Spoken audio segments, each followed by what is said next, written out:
Chile, verão de 1962. Foi um ano em que o futebol era mais do que um esporte. Era uma religião. E a seleção brasileira alcançou um grande feito: defender com sucesso o título mundial. Com seu estilo de jogos ofensivo, vibrante e artístico, transformaram os gramados sul-americanos em intermináveis palcos de samba. Mas por trás da glória eterna da Copa Jules Rimet, existem vidas com destinos únicos. 63 anos se passaram, e o tempo deixou marcas indeléveis em suas trajetórias. Alguns se tornaram lendas imortais, outros escolheram um caminho mais tranquilo, e outros ainda tiveram que encerrar suas jornadas em momentos trágicos e sombrios.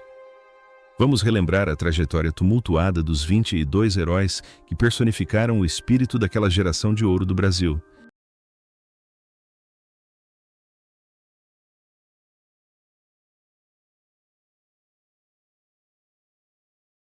Didi era mais do que apenas um meio-campista. Ele era o cérebro, o coração e a personificação da elegância em campo. Aos 33 anos, idade em que muitos jogadores de sua época já pensavam em se aposentar, Didi se destacava no meio-campo como um maestro regendo uma sinfonia de samba. Seus maiores trunfos incluíam passes longos precisos e, principalmente, a lendária cobrança de falta folha seca, que deixou uma marca indelével. A atuação de Didi aos 33 anos demonstrou compostura, visão tática magistral e liderança, guiando seus companheiros mais jovens nos momentos mais difíceis da ausência de Pelé. Após o sucesso no Chile, Didi continuou sua trajetória como uma lenda do futebol. Ele não se contentou apenas em ser jogador, mas embarcou em uma desafiadora carreira como treinador. Levou a seleção peruana às quartas de final da Copa do Mundo de 1970, um feito que lhe rendeu a admiração do mundo inteiro. Sua carreira como treinador o levou a muitos países, da Turquia ao Kuwait, onde sempre se esforçou para disseminar sua filosofia de futebol bonito. Em sua vida pessoal, Didi era um homem íntegro e honrado. Teve um casamento profundo e amoroso com Guiomar, que o apoiou tanto em seus dias de glória no Botafogo, quanto em seus momentos mais tranquilos no Real Madrid. Didi sempre manteve uma postura nobre, evitando escândalos e se dedicando ao estudo do futebol como ciência. O mais instigante é a conexão entre seu papel em campo e sua vida real. A imagem de um artista extravagante refletia-se de forma peculiar em sua vida. Em campo, ele era o elegante Senhor Futebol. Enquanto fora dele, Didi era um homem profundo e sereno que sempre manteve sua dignidade em meio às tempestades da vida. No entanto, essa jornada gloriosa chegou a um fim abrupto. Em 12 de maio de 2001, Didi faleceu aos 72 anos devido a complicações de um câncer. Sua morte deixou um enorme vazio nos corações dos torcedores, mas seu legado como uma folha de ouro caída e o caráter de um verdadeiro cavalheiro em campo serão para sempre uma história de vida inspiradora para as futuras gerações. Guilmar dos Santos Neves era o coração e a alma do gol, o pilar mais sólido. Com sua calma e reflexos excepcionais, jogava os 540 minutos completos, mantendo o gol intacto em partidas cruciais. Aos 31 anos, a atuação de Guilmar demonstrava brilhantemente o caráter de um dos maiores goleiros que o Brasil já produziu. Ele não apenas agarrava a bola com as mãos, mas também com uma imobilidade desconcertante que frustrava todos os atacantes adversários. Após a Copa do Mundo de 1962, Guilmar conquistou inúmeros títulos com o Santos, ao lado de Pelé, dominando o futebol mundial de clubes. Ganhou 2 Copas Libertadores e 2 campeonatos intercontinentais com o Santos, uma coleção de troféus com a qual qualquer jogador sonharia. A vida pessoal de Guilmar era um exemplo de simplicidade e amor. Casou-se com Jandira e construiu um lar tranquilo, longe do brilho e glamour dos holofotes. Após se aposentar em 1969, dedicou-se ao ramo automobilístico e participou de atividades sociais, sempre mantendo a imagem de um cavalheiro exemplar. O mais notável é como a imagem de um herói silencioso em campo refletia perfeitamente sua vida real. Enquanto em campo era um pilar de apoio para toda uma nação, fora dele, Guilmar era humilde, sempre se esforçando para superar desafios pessoais com sua serenidade inata. No entanto, essa jornada gloriosa e pacífica chegou ao fim após uma longa batalha contra a doença. Em 25 de agosto de 2013, Gilmar faleceu aos 83 anos, vítima de um ataque cardíaco fulminante. Sua partida deixa uma dor imensurável, mas a história de suas mãos de ouro e sorriso gentil será para sempre imortalizada na história do futebol americano.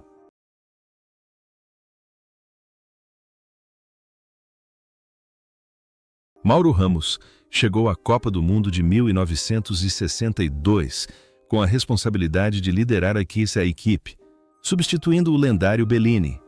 Aos 31 anos, ele era um pilar na defesa, com seu estilo de jogo inteligente e extremamente tenaz. Distinguindo-se por sua excelente percepção de jogo e liderança serena, atuou durante os 540 minutos completos, contribuindo significativamente para a solidez da defesa brasileira. A atuação de Mauro aos 31 anos demonstrou seu caráter excepcional. Ele não apenas defendia, como também iniciava ataques desde o seu próprio campo com uma elegância rara para um zagueiro.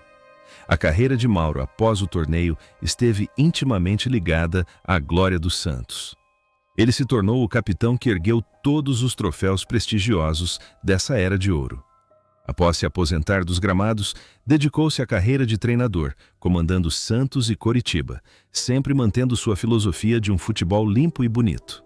A vida cotidiana de Mauro era um refúgio de paz. Ele dedicava grande parte do seu tempo à família e à sua paixão pela música clássica. Era conhecido como um homem intelectual, moderado e extremamente profissional em todos os seus empreendimentos. A conexão entre seu papel em campo e sua vida pessoal era inabalável. Parecia que a imagem de um guerreiro artístico havia se entrelaçado estranhamente com o seu destino. Enquanto em campo era um comandante implacável, fora dele, Mauro era gentil, refinado e sempre disposto a ajudar a geração mais jovem. No entanto, essa trajetória digna terminou de forma tranquila. Em 18 de setembro de 2002, Mauro Ramos faleceu aos 72 anos, vítima de câncer de estômago. Seu legado não se resume apenas aos seus troféus, mas também a um exemplo da conduta de um grande capitão.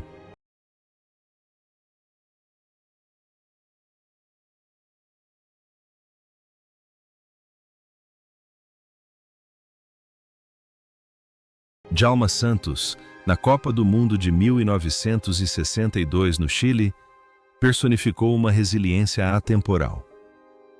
Aos 33 anos, ele percorria incansavelmente a lateral direita, participando de todas as partidas do torneio. Com extraordinária força física e técnica individual magistral, deixou uma marca indelével, especialmente com a assistência espetacular para o gol de Vavá na final. A atuação de Djalma aos 33 anos demonstrou brilhantemente a mentalidade de um zagueiro moderno, sólido na defesa e explosivo no ataque. Após a Copa do Mundo, ele continuou jogando em alto nível até os 41 anos pelo Atlético Paranaense, um recorde de longevidade no futebol na época. Ele também dedicou grande parte do seu tempo ao desenvolvimento de jovens jogadores após a aposentadoria, fundando academias de futebol no Brasil e na Itália. Em sua vida pessoal, Djalma Santos era um homem cheio de energia otimista, tinha uma família feliz e sempre esteve ativamente envolvido em atividades de caridade, usando o futebol para ajudar crianças carentes a superar adversidades. Djalma seguia uma filosofia de dedicação altruísta, sempre lutando pela comunidade. O mais instigante é a conexão entre seu papel como um herói silencioso na lateral e sua vida real. Sua postura forte em campo era substituída por calor e gentileza fora dele. No entanto, esse coração apaixonado parou de bater após uma longa batalha contra a pneumonia. Em 23 de julho de 2013, Djalma Santos faleceu aos 84 anos. Sua partida deixa um grande vazio, mas seu espírito otimista e seu legado no futebol moderno de laterais serão para sempre uma inspiração para o mundo do futebol.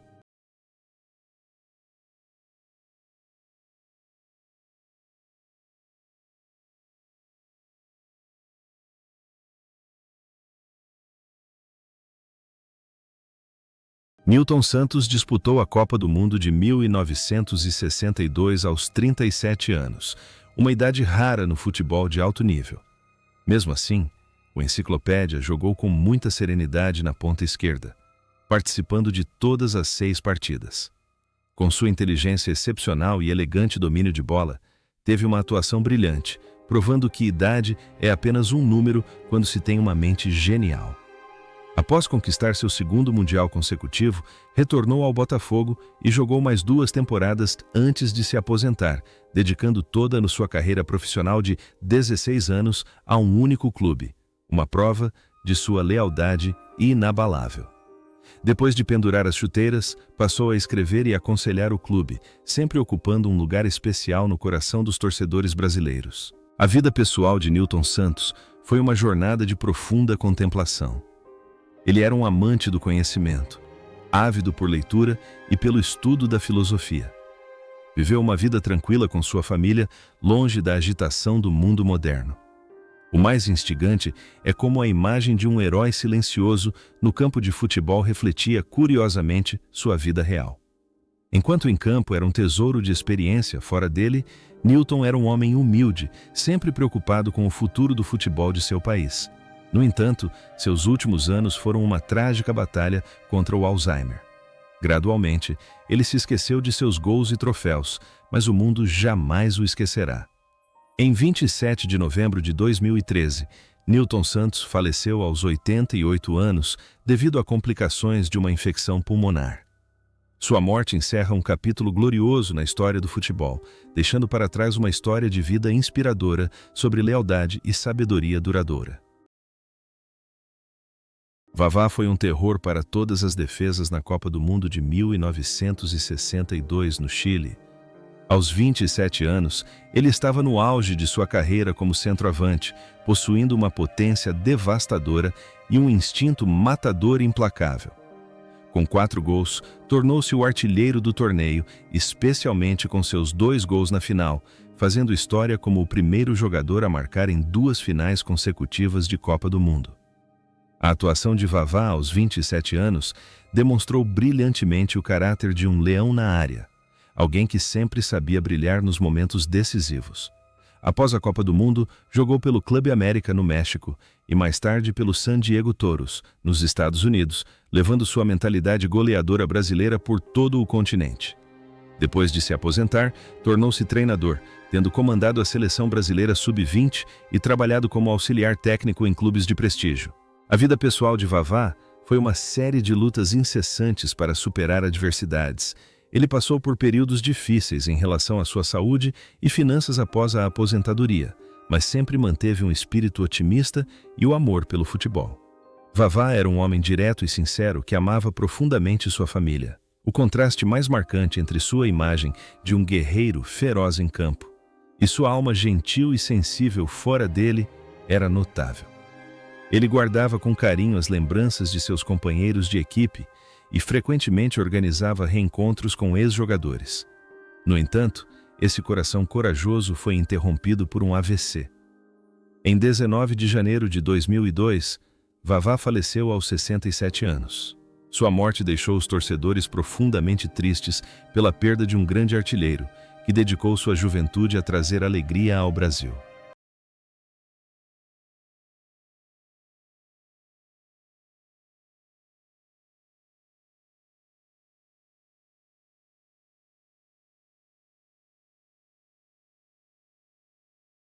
Mário Zagallo foi peça fundamental da seleção de 1962, graças à sua versatilidade e perspicácia tática. Aos 30 anos, atuava com energia na ponta, tanto recuando para apoiar as defesas, quanto avançando para criar oportunidades como um meio-campista moderno. Com um gol crucial no torneio, Zagallo deixou sua marca como um dos jogadores mais inteligentes. Sua atuação aos 30 anos demonstrou sua dedicação altruísta à equipe, lançando as bases para o estilo de jogo dinâmico do técnico Aimoré Moreira. Após o sucesso no Chile, sua carreira tomou um rumo ainda mais glorioso. Ele se tornou uma lenda no banco de reservas. Zagallo foi o primeiro jogador a conquistar a Copa do Mundo como jogador e como técnico, 1970. Dedicou toda a sua vida ao futebol, ocupando todos os cargos de diretor técnico a conselheiro supremo da seleção, ao longo de várias décadas. Em sua vida pessoal, Zagallo era conhecido por sua forte crença no número 13 e sua profunda fé. Ele teve um feliz casamento de 57 anos com Alcina até o falecimento dela. Zagallo era um homem disciplinado, meticuloso e extremamente dedicado ao seu trabalho. O mais instigante é a conexão entre seu papel como um herói silencioso em campo e sua vida pessoal. Aquela perspicácia e compostura pareciam ter se tornado inerentes a ele, ajudando-o a suportar a imensa pressão de ser o técnico da seleção brasileira. Ele foi testemunha da história, um elo entre todas as gerações de ouro do futebol brasileiro. Hoje, após quase um século de brilhantismo, o legado de o velho lobo Zagallo permanece como um símbolo de dedicação e glória. No entanto, as leis do tempo não perdoam ninguém. Em 5 de janeiro de 2024, Mário Zagallo faleceu aos 92 anos. Sua morte representa a perda de uma das maiores figuras da história do futebol, deixando para trás uma história de vida inspiradora e de paixão inabalável.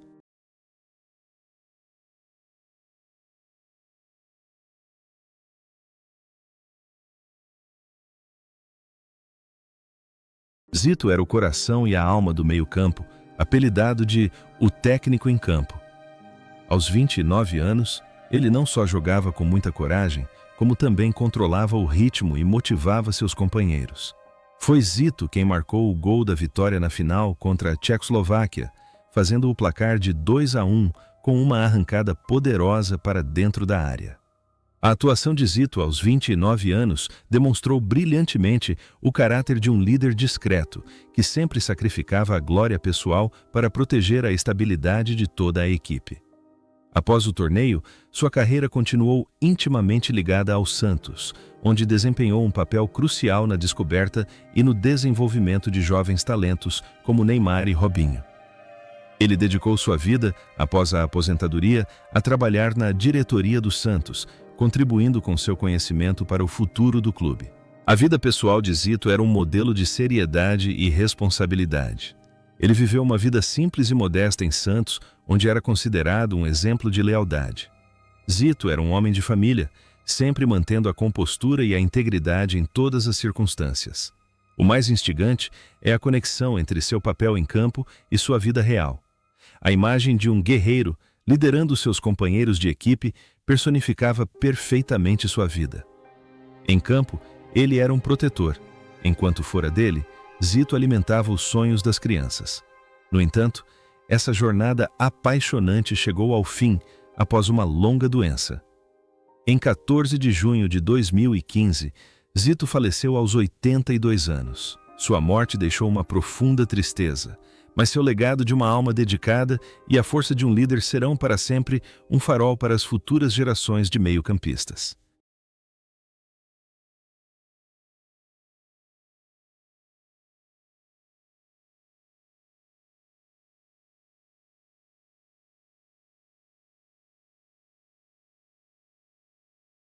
Zósimo chegou à Copa do Mundo de 1962 aos 29 anos como um pilar confiável na defesa.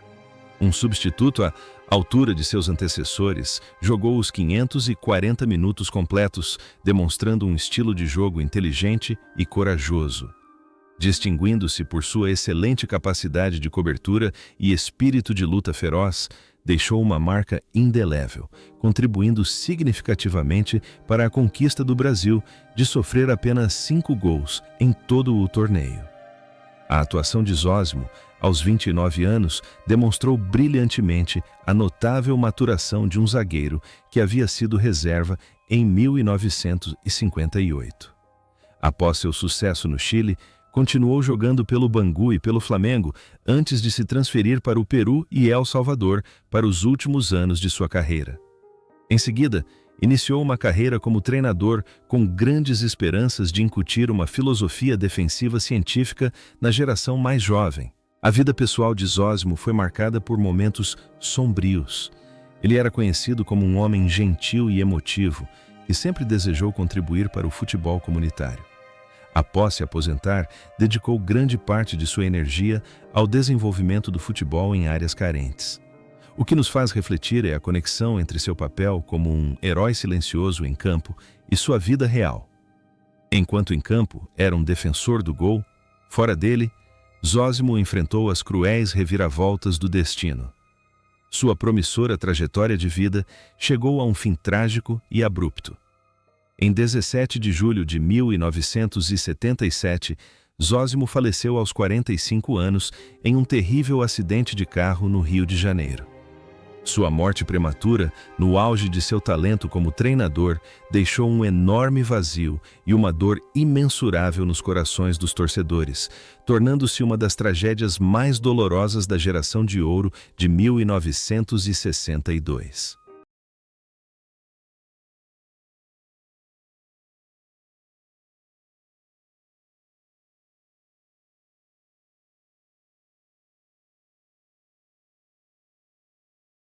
Aos 28 anos, quando Pelé se lesionou, Garrincha, o anjo das pernas tortas, carregou sozinho a nação em seus ombros esguios. Com 4 gols e dribles mágicos que derrubaram defensores da Tchecoslováquia, Inglaterra e Chile, ele exibiu a forma mais pura e selvagem do futebol. A atuação de Garrincha aos 28 anos foi o ápice de um gênio solitário que transformou a adversidade física em beleza eterna. Após o torneio, sua carreira começou a declinar devido a uma grave lesão no joelho e um estilo de vida extravagante. Ele passou por vários clubes, do Corinthians ao Atlético Júnior, mas nunca reencontrou sua antiga glória. A vida pessoal de Garrincha foi uma saga trágica repleta de lágrimas. Ele passou por diversos casamentos fracassados, sendo o mais notório o seu relacionamento amplamente divulgado com a cantora Elza Soares. Garrincha possuía um espírito infantil, indiferente ao dinheiro e à fama, o que o levou à exploração e à pobreza. Ele sucumbiu ao alcoolismo para escapar de sua dor física e emocional. O mais instigante é a conexão entre seu papel em campo e sua vida real. A imagem de um artista do futebol que trazia sorrisos a milhões contrastava fortemente com seu trágico destino. Fora de campo, Garrincha era um homem solitário, perdido em meio à glória de seu passado. Contudo, essa jornada gloriosa e amarga terminou em solidão. Em 20 de janeiro de 1983, Garrincha faleceu aos 49 anos, vítima de cirrose e depressão. Sua morte trouxe lágrimas aos olhos de toda a nação brasileira, que lamentou a alegria fugaz que se dissipou, deixando para trás o legado de suas lendárias pernas tortas e uma história de vida instigante sobre a dureza do destino.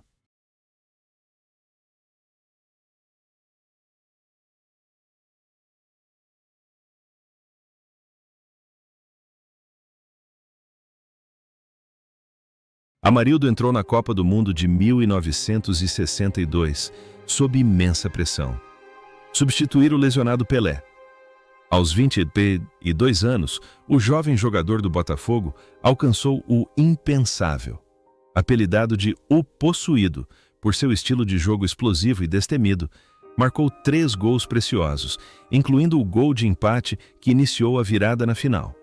A atuação de Amarildo aos 22 anos demonstrou brilhantemente sua incrível compostura e confiança, provando que o Brasil nunca careceu de gênios. Após o torneio, mudou-se para a Itália e obteve sucesso com o Milan e a Fiorentina, conquistando o Scudetto e se tornando um dos jogadores estrangeiros mais respeitados da Série A. Depois de se aposentar, dedicou-se à carreira de treinador, comandando diversos clubes na Tunísia e no Brasil, sempre mantendo sua paixão por transmitir sua experiência para a nova geração. Em sua vida pessoal, Amarildo era um homem forte e determinado. Construiu uma vida estável após anos jogando na Europa, participando ativamente como embaixador do futebol e comentarista esportivo. Amarildo sempre se orgulhou de seu papel como o grande substituto e manteve um bom relacionamento com Pelé ao longo de sua vida. A conexão entre seu papel em campo e sua vida real era sua capacidade de aproveitar oportunidades. Parece que a imagem de um herói relutante se refletia em sua brilhante carreira fora dos gramados. Hoje, após se aposentar, Amarildo, aos 85 anos, vive uma vida tranquila com sua família no Rio de Janeiro. Sua trajetória é um testemunho de esforço incansável, uma história inspiradora de ascensão da obscuridade à glória eterna.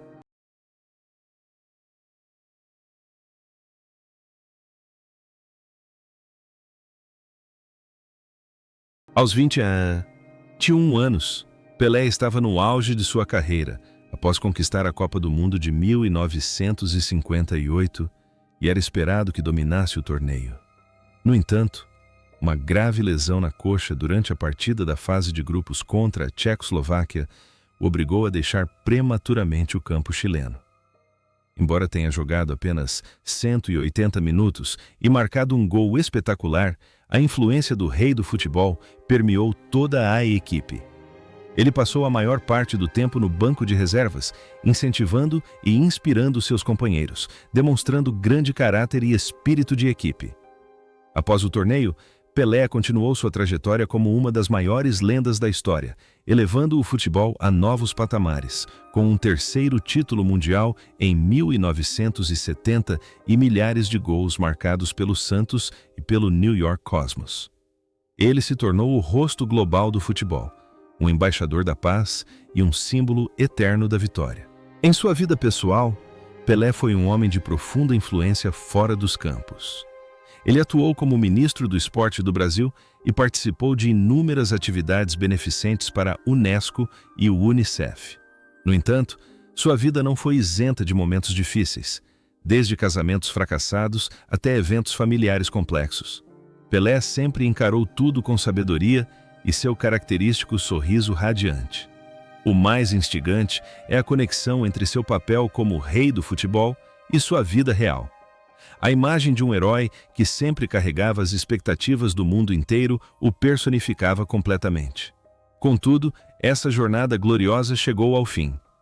Em 29 de dezembro de 2022, Pelé faleceu aos 82 anos devido à falência múltipla de órgãos causada por um câncer de cólon. Sua morte trouxe um momento de luto ao mundo, deixando para trás um legado colossal no futebol e uma história de vida de superação da pobreza para alcançar o sucesso duradouro.